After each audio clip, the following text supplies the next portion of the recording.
Motion and measurement of distances, मतलब कि चीजों का एक जगह से दूसरी जगह जाना जिसे हम मोशन कहते हैं, और नापना दूरियों को। अब दूरियों को नापने की जरूरत हमें क्यों पड़ेगी? कहते हैं कि आप जो है कभी सब्जी लेने बाहर गए होंगे तो पैदल ही चले गए होंगे आसानी से, पर कभी घूमने आपको जाना हो दूसरे शहर तो क्या पैदल चले जाएंगे? तो जवाब है नहीं जा पाएंगे, है ना। तो हम इस चीज का अंदाजा कैसे लगाए कि कहीं पे हम पैदल जा सकते हैं या नहीं जा सकते? हमें नापना पड़ेगी ना दूरी, तो यहीं पे काम आती है हमारे डिस्टेंसेस की दूरी को नापना। अब देखते हैं जरा स्टोरी ऑफ ट्रांसपोर्ट। कह रहे हैं कि पहले के टाइम पे क्या होते थे, लोग पैदल ही चलना शुरू कर देते थे, पीछे पीठ पे लादते थे अपना सामान और चलना शुरू कर देते थे, चाहे कितनी भी दूरी हो। बाद में उन्होंने पहिए की इजाद करी तो बैलगाड़ी बना ली, जिस जो आगे जो है कोई जानवर खींचता था उसे, और पीछे जो है लाद लेते थे हम सामान और खुद भी बैठ जाते थे इस पे। ऐसे हम सफर तय करते थे।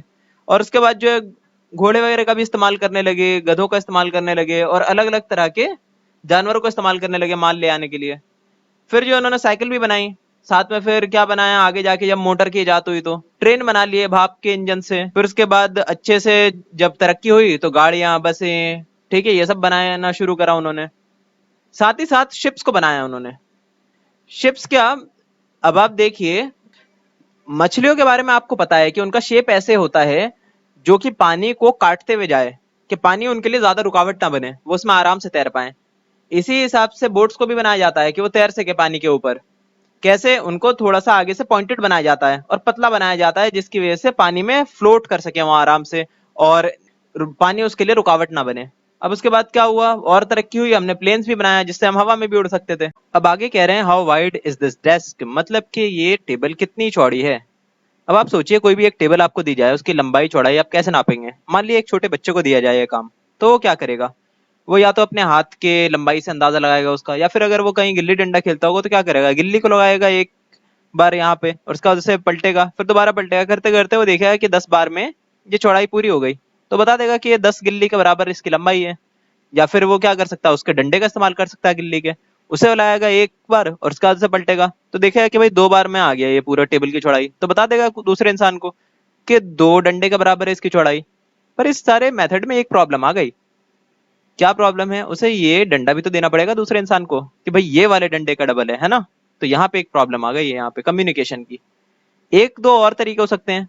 देख लिए क्या होगा, मान लिए कि एक गिल्ली आपको दी जाए कि भाई इसकी मेजरमेंट बताओ कितनी है, तो क्या कर सकता है वो बच्चा? एक धागा ले लेगा, धागे को यहाँ पे ऐसे रखेगा शुरू में, और आगे तक यहाँ पे उसे पॉइंट कर लेगा, बोल रहा है इतना लंबा धागा जो है ना, इसके बराबर है उसकी लेंथ। या फिर एक और चीज कर सकता है, धागा मान लिया कोई लंबा सा है और ये गिल्ली छोटी है, तो क्या करेगा, उसको हाफ कर लेगा धागे को, मतलब लपेट लेगा, या फिर कहें तो फोल्ड कर देगा आधा आधा, तो आधा हो गया उसका लेंथ, फिर एक और बार फोल्ड कर लेगा, फिर एक और बार फोल्ड कर लेगा, तब तक करता आएगा जब तक इस गिल्ली से छोटी ना हो जाए उस धागे की लेंथ। तब उसके बाद उस लेंथ को यहाँ पे रखेगा, दोबारा रखेगा, फिर आगे दोबारा रखेगा, और देख लेगा भाई 3 बार उस लेंथ का जो नया उसने मेजरमेंट बना लिया है अपना छोटा करके धागा, उसका 3 गुना है, उसके 3 गुना है ये गिल्ली। तो ये चीज वो दूसरों को बता सकता है। तो ये तो कुछ तरीके हो गए, और भी बहुत सारे ऐसे तरीके हैं जिससे मेजरमेंट को हम नापते थे पहले। अब हमारा मेथड कुछ और है। फिलहाल देखते हैं जरा और कुछ मेथड्स। यहाँ पे लिखा है सम मेजरमेंट्स। बोल रहे हैं एक्टिविटी 1 में आप जो है अपने क्लासरूम का जरा लेंथ और ब्रेंथ बताइए। कैसे बताएंगे? बोल रहे हैं कि एक कोने में खड़े हो जाइए और चलना शुरू करिए और देखिए कितनी लेंथ है। वैसे ही आप ब्रेथ के साथ भी करिए। तो ये चीज यहाँ पर आप लिख लीजिए। अब देखिए इंटरेस्टिंग चीज ये है कि आप जो है अपने फ्रेंड से भी कहिए कि आप वो भी लेंथ और ब्रेथ का अंदाजा लगाए अपने फुट से, और भी 2-4 बच्चों को कहिए। क्या सबके लेंथ और ब्रेथ सेम आ रहे हैं? तो जवाब है नहीं आएंगे। किसी के फुट जो है उसकी लेंथ ज्यादा होगी तो किसी की कम होगी, सबके अलग अलग आ जाएंगे। तो यहाँ पे ये प्रॉब्लम हो गई।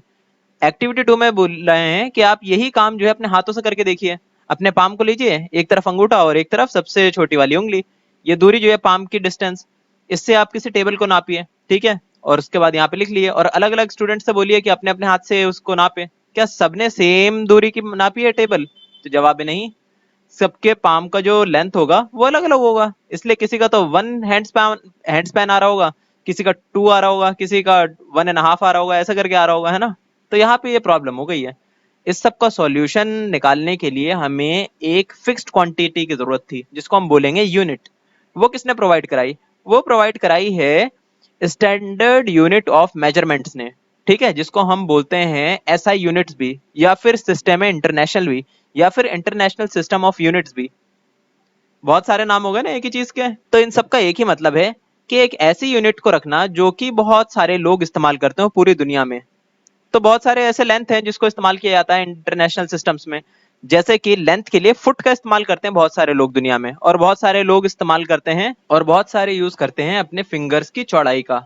पर एक ऐसी यूनिट है जो पूरी दुनिया में हर इंसान यूज करता है, वो है मीटर स्केल। आप दुनिया में कहीं भी जाइए, किसी भी देश में जाइए, सबको पता होगा कि 1 मीटर कितनी लंबाई को कहते हैं। शायद आपको भी पता हो।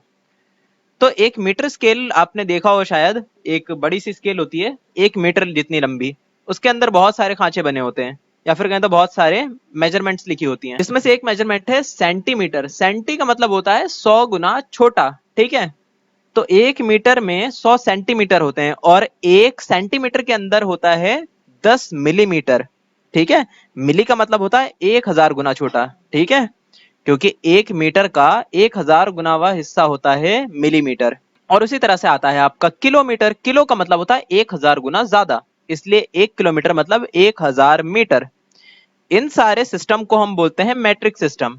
ये बस कहने का एक तरीका है कि मैट्रिक सिस्टम मतलब 10 का सिस्टम।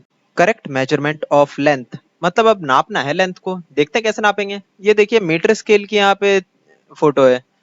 मीटर स्केल क्या होता है? 1 मीटर लंबी स्केल होती है जिसके ऊपर बने होते हैं सेंटीमीटर भी मिलीमीटर भी। उससे हम नाप सकते हैं किसी भी चीज को। अब एक बात बताइए, इससे आप एक टेबल वगैरह कुर्सी वगैरह तो नाप सकते हैं, पर क्या आप अपने चेस्ट की चौड़ाई नाप सकते हैं कितनी है? ये मुश्किल हो जाएगी थोड़ी, है ना? क्यों? क्योंकि आपके चेस्ट को नापने के लिए तो किसी फोल्ड होने वाली चीज की जरूरत पड़ेगी ना।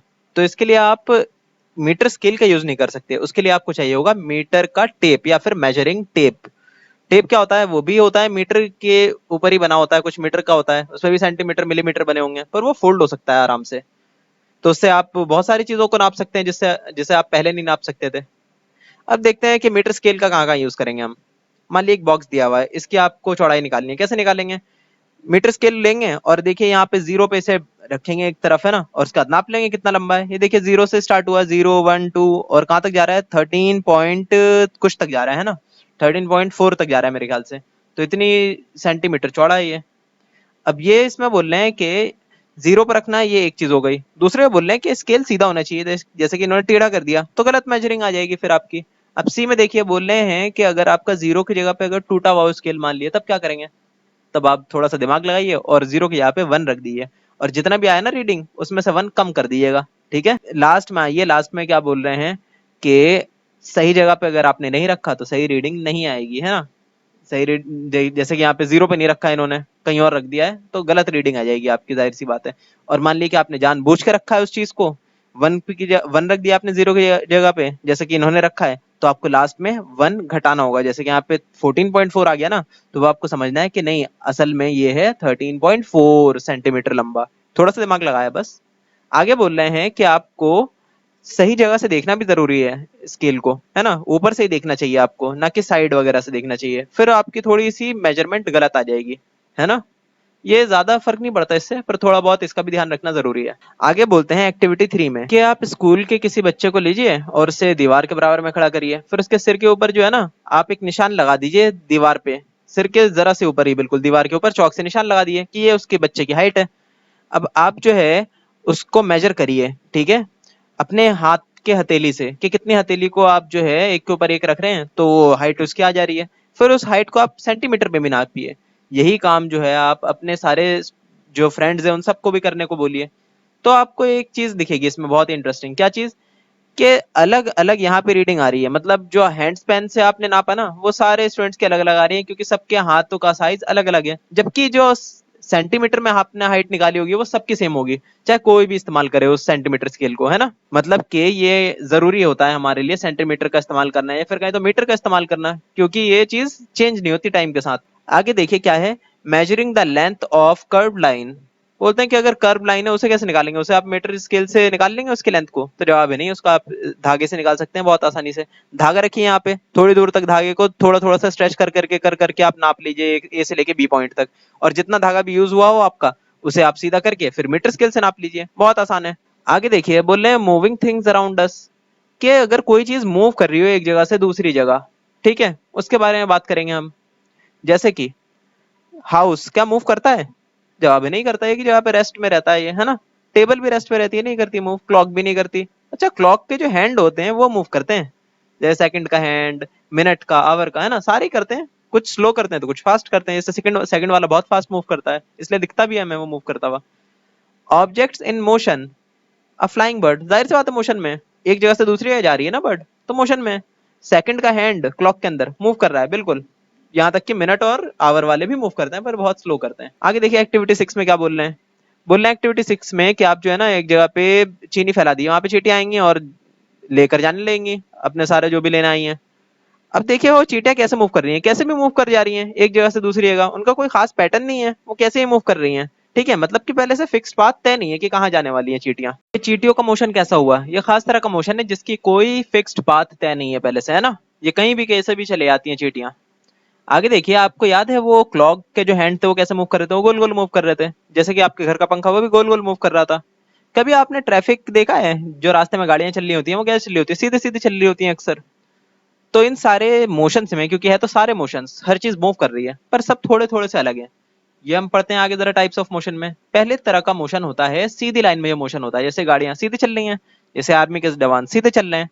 तो ये सीधी जो मोशन होती है इसे हम बोलते हैं रेक्टिलिनियर मोशन, या फिर motion in a straight line. आगे देखिए, ये बैल जो है ये गोल गोल घूम रही है, और ये चरखा ये भी गोल गोल घूम रहा है। ये होता है आपका सर्कुलर मोशन, जब सर्कल्स में घूमती हैं चीजें। जैसे कि पंखा, जैसे कि ये वाला पंखा, ये भी तो सर्कल में ही घूमता है। अब तीसरी तरह का होता है मोशन जिसको हम बोलते हैं पीरियडिक मोशन। उसमें क्या होता है, एक चीज अपनी जगह से घूमकर वापस ही अपनी जगह पे आ जाती है। कैसे, देखिए जैसे बच्ची है झूला झूल रही है, ये आगे गई फिर पीछे आएगी फिर घूम के आगे आ जाएगी, है ना। तो अपनी जगह पे ही वापस आ रही है घूम घूम के। तो इसको बोलते हैं पीरियडिक मोशन, के एक पीरियड ऑफ टाइम के बाद ये घूमकर चीज वापस अपनी जगह पे आ जाए। जैसे कि होता है क्लॉक के किस चीज में, पेंडुलम में, देखिए बार बार अपनी जगह से पास होता है ये। जैसे कि गिटार के स्ट्रिंग्स, क्या होता है, आप एक बार इस पे टच करिए, क्या होगा, ये स्ट्रिंग्स ऊपर नीचे होंगे बहुत तेजी से। और जैसे कि घंटी, ये भी पीरियडिक मोशन करती है, ऐसे घूमती है फिर ऐसे घूमती है ना। और तबले के साथ भी ऐसे होता है, अगर आप बहुत ही गौर से देखें तो इस पे एक बार आप मारेंगे हाथ से, तो इसके जो पर्दा है ये ऊपर नीचे होगा बहुत ही तेजी से, तो ये भी पीरियडिक मोशन।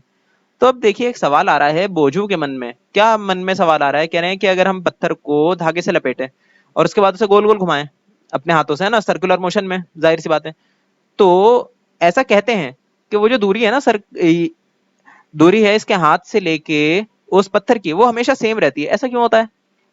तो इसका जवाब है कि वो स्ट्रिंग जो है हमेशा स्ट्रेच हुई हुई रहती है ना। और स्ट्रिंग की लंबाई तो बिल्कुल सेम ही रहती है, जैसे भी वो गोल गोल घुमाती रहती है। तो मतलब कि सेम दूरी पे ही तो होंगे पत्थर और इसका हाथ, क्योंकि वो स्ट्रिंग से जुड़ा हुआ है एक, और स्ट्रिंग की लंबाई तो जितनी है उतनी ही है। अब लास्ट में एक चीज बस आपको समझनी है कि स्पीड किस चीज का नाम होती है। आपने सुना है ना कि ये गाड़ी बहुत स्पीड से आ रही थी, तो स्पीड का मतलब बहुत ही आसान है, कहते हैं कि कोई भी चीज एक सेकंड में कितनी दूर जा रही है, या फिर कहें तो एक टाइम के अंदर कितना ट्रेवल कर रही है, उसको बोलते हैं स्पीड। मान लिए कि एक गाड़ी 10 किलोमीटर जाती है एक घंटे में, तो बोलेंगे इसकी स्पीड कितनी है, 10 किलोमीटर पर आवर। कोई गाड़ी 20 किलोमीटर चले जाती है एक ही घंटे के अंदर, तो बोलेंगे उसकी स्पीड ज्यादा है, कितनी है, 20 किलोमीटर प्रति घंटा। समझ गए। तो speed is nothing but distance travel per unit time. तो यहाँ पे कुछ कीवर्ड्स हैं जो आपको पता होना चाहिए, जो मैंने सारे बता दिए आपको, तो यहीं पे आपका चैप्टर खत्म होता है।